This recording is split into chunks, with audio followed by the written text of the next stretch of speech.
handouts. I didn't assign this as reading because I know that you guys were diligently working on your projects, but I do want you to have a copy of this to be able to go over it. We'll kind of go through these papers at a very high level. Before I do that, I just want to stop and check in and see how things are going with your projects. Good? Everybody's set for like an on-time delivery? How long are you doing? How long are people's papers so far? 3 pages. Okay, yeah. I think like don't make it more than 5 pages. With like everything or just the paper? It can, I mean like within reason, like you should just try to do a good job. Let me tell you basically what I want to see. And if you need slightly more time, like it's not a huge deal. So I want to introduce, so let's see, let me find this out. That always helps.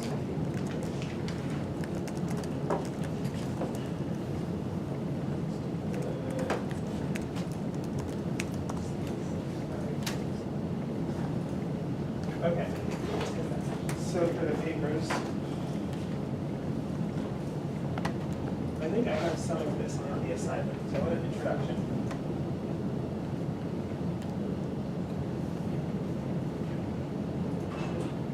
So here what you want to do is you want to talk about the beginning. Right. What is it that you've chosen to study? Why is this important? And so on and so forth. You frame this up. You can even like give a little shout out to, so if you're doing the 3 strikes laws, you want to provide some kind of like background around the topic and why this is economic. Right? So background on the topic. Why it is interesting.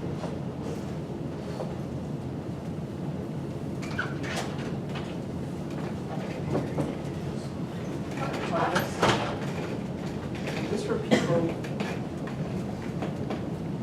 general who are interested in education.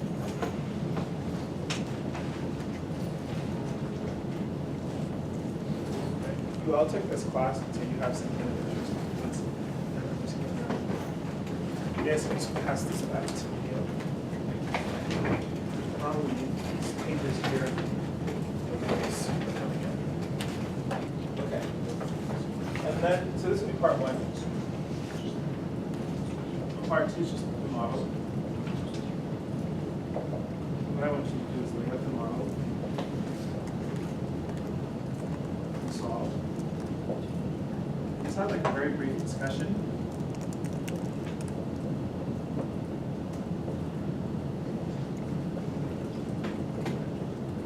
Of how the model results.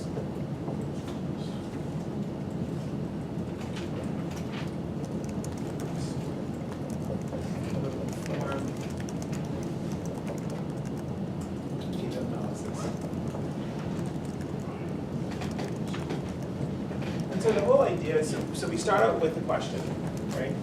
And then once you start with this question, you have to justify, why is this question important? Why should we care about this as economists? Why should we care about this as society? And so this is like if you were going to sit down and talk with your family about this at Thanksgiving, this is what you would give them, right? Now, what the model does is the model says you're a well-trained economist. And so you can sit down and you can say, given this question that I want to answer, what's a good framework to put this in? So how many of you guys in here are planners? So like you sit down and you say, okay, I want to have a party. I want this party to be really awesome. I want to have all cool people to be there. I want there to be food. And so you think, okay, what time is it going to be? What venue is it going to be at? Is there going to be a cover charge for getting in? At what time do you kick people out? And you like put all of this. You kind of like think about the purpose first, and then you have a plan. And so this model here is kind of like your plan. This is like, let me think about what I'm going to do first before I even touch the data. And the model is basically like what I laid out in the document itself. If you have an alternative way of modeling this phenomena, you're more than welcome to use that alternative. What I've tried to do with this exercise is to really kind of guide you so that you don't feel like you're completely at a loss, but then give you enough flexibility to be able to innovate as well. And so then the third part is the data and the data analysis. So I give you a lot of data. You don't have to use all of the data, so don't just like put everything into the regression, right? That's not the point of all. Like, do not do that. But be really thoughtful. This model should tell you what's the outcome that you're interested in, what are some of the things that should be control variables that you want to control for, and you want to kind of like let the model kind of guide how you think about the data analysis, right? Okay, so on the data part, you need to say, just kind of describe the data.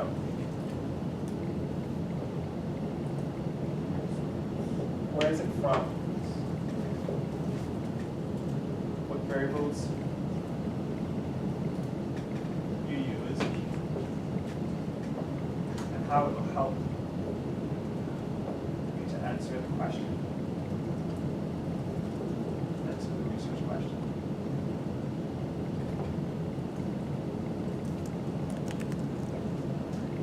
And so again, like the whole process is really about very like thoughtful design, right? So when somebody reads this thing, you say, okay, this is the question I'm interested in. This is kind of like the mental picture that I have of that question. And then this is what I should do from a data standpoint to answer this question, right? And then when you talk about the data, I need these variables, these variables, these variables, this is where the data is coming from. And so it's really setting things up very clearly in those minds. Let me stop here for just a quick second to ask if there are any questions. The last bullet point under model, can you Read this? Yeah. Brief discussion on how the model. Yeah, brief discussion of how the model results will inform the data analysis. So remember when we were in class and we were talking about, okay, what will these laws do to the probability that you get married, and what would they do to the probability that you will remain in the labor market? And then given that, how should it affect your educational decision? Remember we walked through that whole analysis there. So like the comparative statics here are going to be your friends, right? So if the laws affect the probability that you're in the labor market in this following way, then we should expect to see this effect, right? And then we talked about mechanisms too, like who are the people that are being pushed by the law? Is it women? Is it men? Is it minorities? Is it so on and so forth? And one of the things that's really nice about the way that we've set up the data for you is that there are 12 different groups of people, right? So you have men, you have women, you have African American, white, other race, you have young, and you have old. And so there are 12 different subgroups. And you can imagine that these laws are going to affect people in different subgroups differently, right? So for example, will we expect that older people to be affected by this law the same as younger people? Women the same as men, right? And all of that comes with how you scope the question. You can be as ambitious as you want in terms of like how much of a subgroup analysis you want to do, but the main thing that I'm going to be looking for is for a consistent thread through what you define as being the question, how you think about the law, what you think the implications are, and then given that, how do you go on to think about the data analysis exercise that you're doing. So it's really about telling the story and being thoughtful and making sure that you are connecting all of the dots and doing really good work. Okay, that makes sense? Now, here's some ideas of whenever you present data to, you want to include like a summary table. These are called like summary statistics.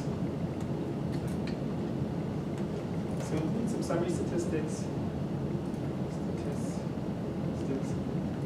of the variables you use.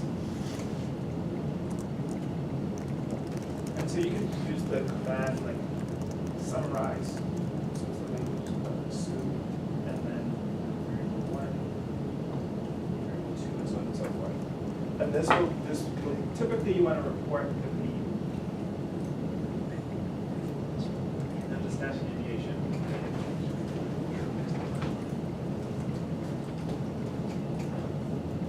You can also report the min and the max. Those two as well.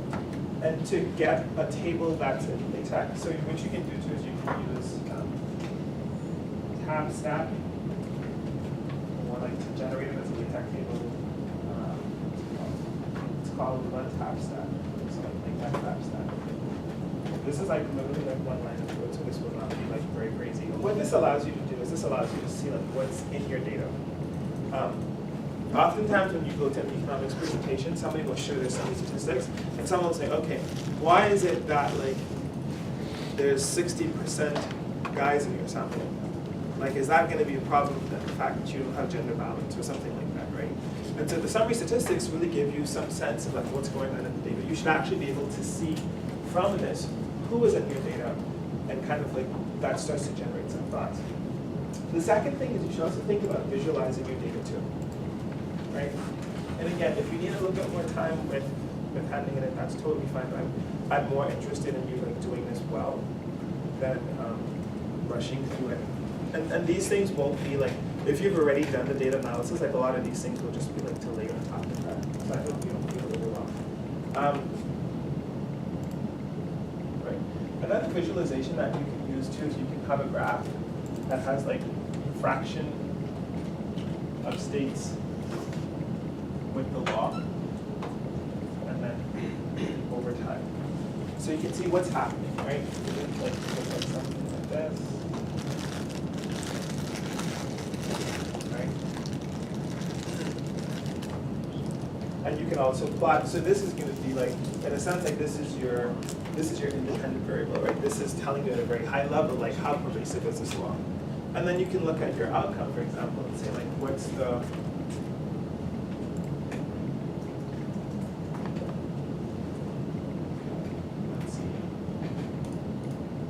average education level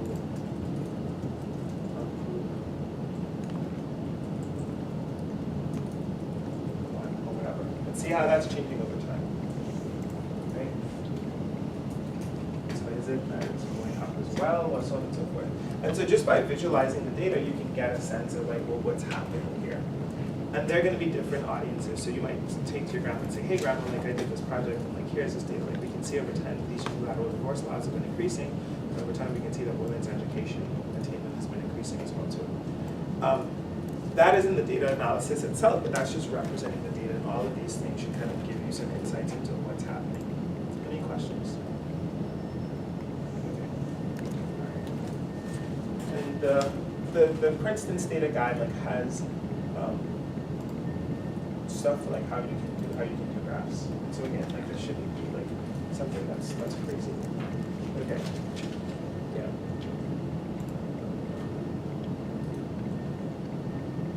Yeah. And an alternative to and all of these are just kind of like things that you can do. So ultimately you have to choose what's going to be important for you to include in the story. Like you'll be evaluated on like how well is the project executed, how well do you kind of like tie all the elements in. Another visual aid that you could use could be to take a given state, for example, like let's say in California, let's say that the unilateral divorce laws and the three strikes laws were passed in 1984, right? And you look at the education attainment for California at the time. Maybe it looks like this, or maybe this looks like a flat line, or whatever the case may be. And so you just take a given state, so you can say, okay, this is what we're broadly interested in. Let's take, for example, looking at this particular state, we can see that the laws have passed in this time, and like there's a discontinuity in the trend of educational attainments, or there's not, or what have you. So these are just options. Mike, you look a little bit overwhelmed. No. You're not? Okay, you just, okay. Fine. All right. Okay, good. All right. And then, so for the analysis, this is your regression analysis.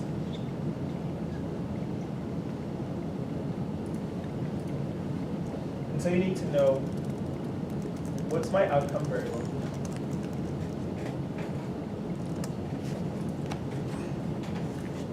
Well, what are my control variables?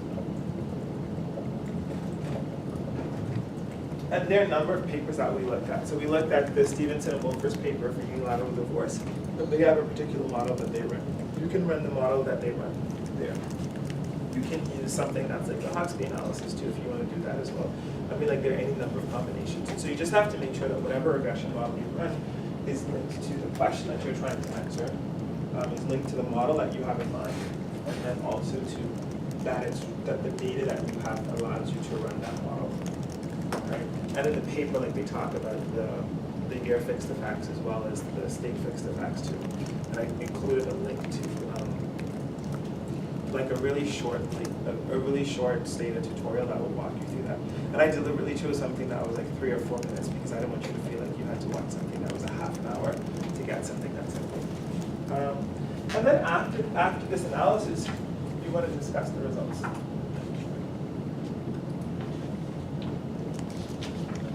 And so did you find an effect of these laws on the outcome that you're thinking about? If you found an effect, what was the magnitude of the effect? Is it significant? Are you able to tell us a story about some mechanisms by saying, well, we find an effect for young women, but not for old women, or we find an effect for minorities, but not for this group? And so you want to really, here is where you kind of circle back and say, what did we learn from this exercise? You know, you can kind of like see what the results would be from a picture like this, but sometimes a picture like this has a bit of variable bias because you're only seeing two things: what's happening over time and what's happening to your outcome variable. And so this is going to be a bit more robust, right? So what do we find? Which groups affected? Do we have any ideas on mechanisms? And if you can get some evidence on some mechanisms that are happening, because when we talked about this in class, we had a couple different predictions. Some people said, well, educational attainment should go up, it should go down. And then we had these intensive margin arguments versus extensive margin arguments. So some of the intensive, who can remember some of the intensive margin arguments?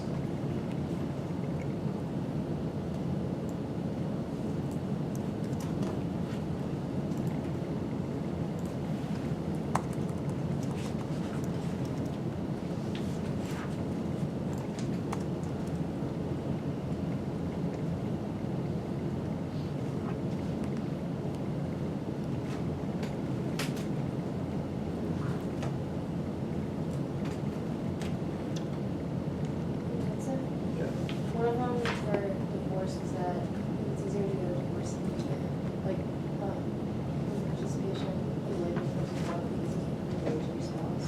Exactly.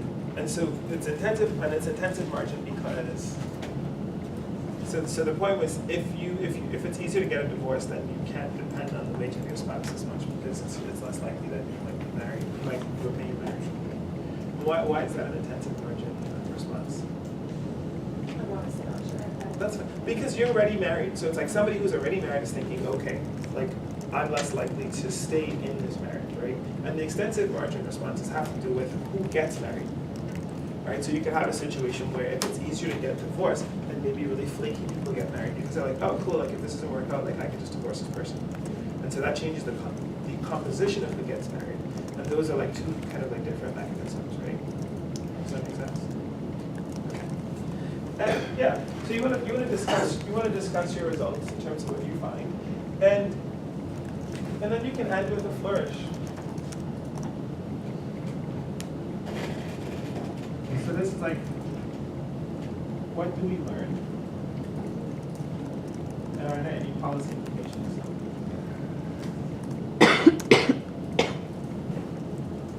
And oftentimes in economics, policy implications, or what we learn, looks a lot like unintended consequences. We thought this was going to happen, but that happened. Or, yeah, and a lot of this is going to depend on the results too, right? So you want to go in as a researcher with an open mind. You want to say, look, I have this question. I have a way of getting at this question. I have this data. I have this method. These are the results that I find. What do I learn from this? Yeah. So this is just a framework, and I want to let you guys know that I'm like really proud of you guys. Like I'm super proud of you guys because when I tell, I was at a conference in DC, and I was telling some of my colleagues that my students are doing really tech, and that they're coding in data, and they were really impressed. They were super impressed because these are the sorts of things that people in like really advanced undergraduates and people in graduate school do. And you have been able to really master these techniques. And I know that I've pushed you really hard in this class, but that's because I know that you can do it. And I want you to emerge from this class with confidence, knowing that you can think like an economist, you can take data, you can manipulate that data, you can write down models, and you can synthesize all of this. And so this project really is, in my view as a professor, is the culmination of your education in my class. Because if you can do this, this is super valuable. This is something that when you go on a job interview, you can say, you know what, tell me about an experience that you've had working on a team. Well, you know, in this class in Clemson, I was working on this team where we were looking at the impact of unilateral divorce laws on the educational attainment of women.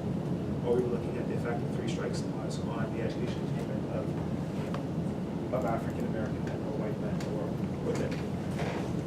And you can talk about the analytical skills that you used in terms of writing down a model, the technical skills that you learned in terms of doing the data analysis and then putting it together. You actually have a little report that you can show them. That is super impressive. And I just want you guys to appreciate the magnitude of what you would have accomplished when you do this. And so yes, I am pushing you really hard, but I'm pushing you hard because I believe that you can do it. And I want you to prove to yourself that you can do it. So that when you run into something that's challenging going forward, you're like, you know what, I remember when I did this assignment, and I'm gonna do this too. Let me just stop there and ask if there are any other questions before we start to talk about some of the heads. Okay. Are you guys learning a lot from the project? Yeah? Everyone is so quiet today. I guess you're waiting to go for Thanksgiving. Okay. All right. So, I am gonna, and everyone has this down. Yeah. What is the final gonna look like? Yeah, it'll be similar to the midterm in terms of the format. So there'll be, so the question is what will the final look like? You guys all know the date of the final, right? It's online. I think it's on Wednesday. Can you say that again? I think it, yeah, 3 to 5:30 on a Wednesday final. 3 to 5:30, yeah, exactly. Thank you so much. It'll look very similar to the midterm. So there will be some true and false questions at the beginning, and then we will have a couple of like block of questions that will be on particular topics. There will probably be, let's see, yeah, it'll be similar. There'll be like a mix of some free response questions too. So we've read a lot of papers, and so like we can go back and like talk about some of the ideas that are in some of those papers. And then some of it will be like, okay, like what's the regression model that we'd write down for this? Or like here is some output from a particular regression. Interpret this output like we did for the Is it gonna be more like by topic, or do we need to like specifically remember like what paper says what? yeah, so like I'm not big on like you should read over the notes that you have for the class. What I will do is I'm more interested in your ability to kind of like reason and to remember arguments as opposed to say, okay, this paper by Hawksby in 2009 said da-da-da-da, like that. It's not gonna be on your ability to kind of recall those details, but it's gonna be on your ability to kind of like recall like the key concepts from the paper. Does that answer your question? Is it cumulative? Yes, it will be cumulative. Like the focus of it will be on the second half of the material for the course. Yeah. But what I'll do too is before the final. I have not written the final yet, but like I will give you like I'll give you like a pretty good heads up about like what the final will look like. You guys took the midterm. Did you think like what I said about the midterm was fair in terms of like what I said was what was covered? I usually do better if I have like, not necessarily like a study guide, but at least just kind of like a good topic guide. Okay. If we could like maybe go over that one last day. Okay, yeah, I can do that. I can, as soon as I write it, what I'll do is I can send that something that says, okay, this is like, this is like how things will be tested. Because I want you to have an opportunity to show what you know. My goal is not to try to punish people. I just want you to learn. Any other questions before we talk about school finance? Mike? All right. Mike probably feels like I think nothing today. Yeah. All right. But I spend a lot of time on these like skills-based things because I think these are going to be things that you're going to take away from this course that are going to be important for you in your life. You might forget what was in a particular paper or what have you. The way that you're challenged to think of projects like these are going to be okay. Okay.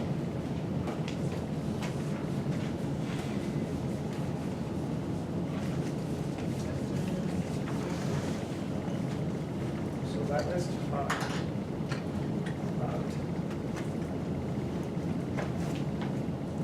school finance. All right.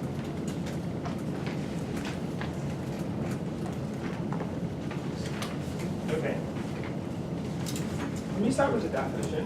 And this is going to come, so you have 3 papers in here, and these are all like short papers. So you have the Team Sorting paper by Nakiba, and then we have the School Finance paper by Rice and co-authors, and then we have the School Finance Reform paper by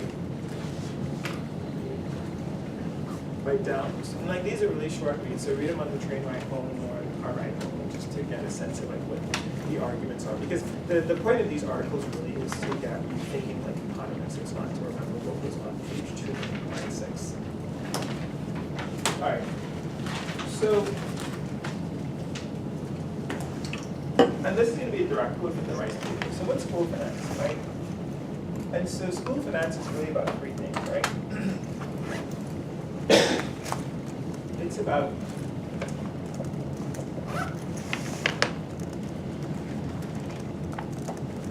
raising money to fund schools.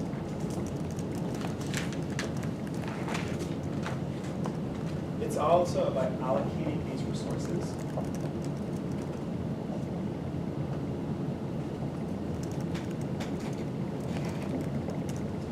And the third thing it's about is utilizing these resources.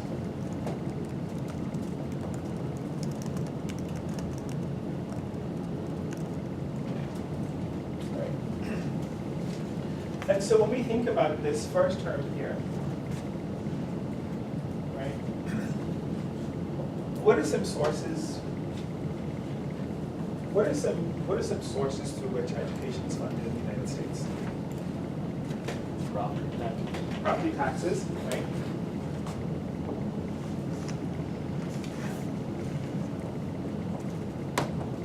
And this happens at what level? The state, the local, or the federal level? Local level, right?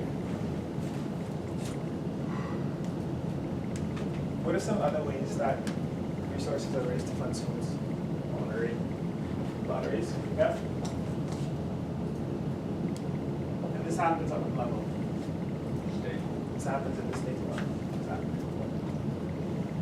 So for example, the home fellowships in Georgia are funded by the state lottery. Other ways.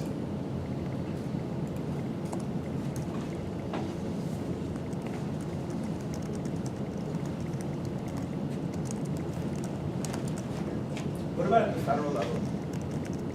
What? We also get funding from the federal funds, right? So you have like accountability programs like No Child Left Behind.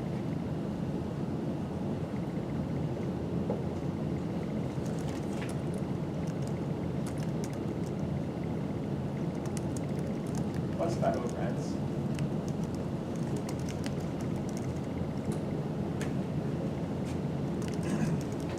And then you also have like state funding. This is from state budgets.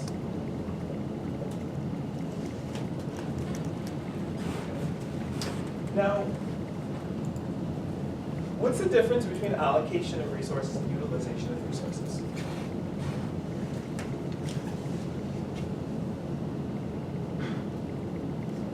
Where they go versus how they're used.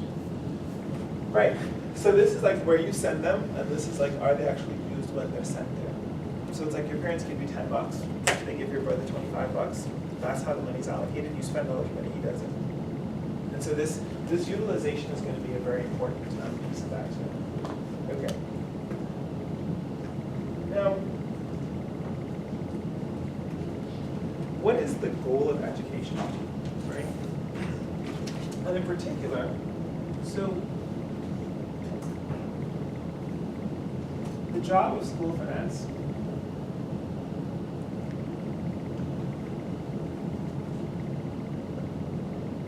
is to create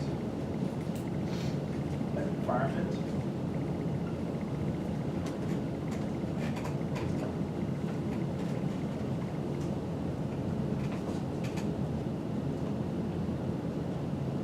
that incentivizes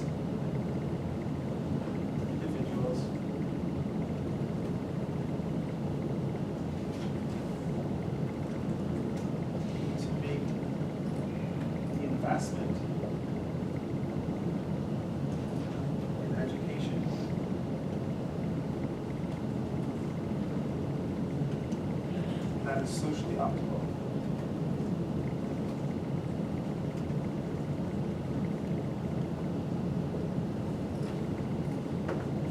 Okay. All right. Now we talked about in class this whole idea of what are the private benefits to schooling, to investing in education, what are the public benefits to investing in schooling. So turn to the neck of a paper, this is the second paper on page 215. And so in table 1, what you can see there are going to be a list of the different types of benefits, right? So what are some of the private benefits of schooling? And so by private, what we mean is the benefits that accrue to the individual who's making the choice of going to school.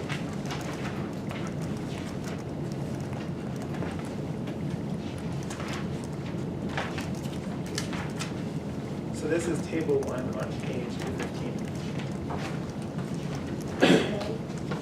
Say it again? Employability, uh-huh. Uh-huh. So employability, higher wages, labor market flexibility, right? So you go to school because you're gonna earn more money, you're gonna actually have skills that people are gonna pay you for, and then you wanna be able to be dexterous. It's like, hey, I have a college degree, I can work this IT job, or I can teach, or I can do this, or I can do that. But if you don't have any of those skills. Now, what are the corresponding social benefits to, what are some of the corresponding social benefits from getting an education? So these are the benefits that because you are an educated person, society's better off. I'm better off for having you as a neighbor or something like that. So what are some of the social benefits?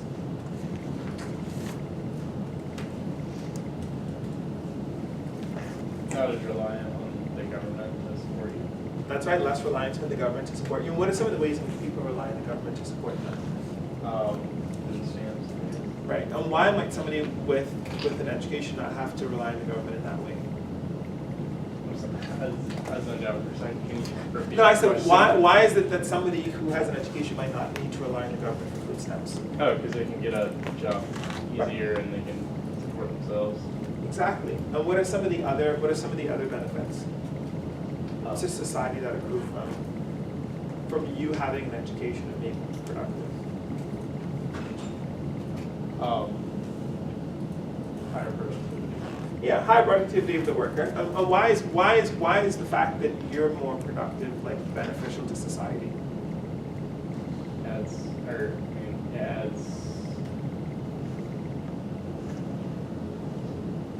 more efficient, I guess. Yeah. So think who are the people that are in your group, your group for this class?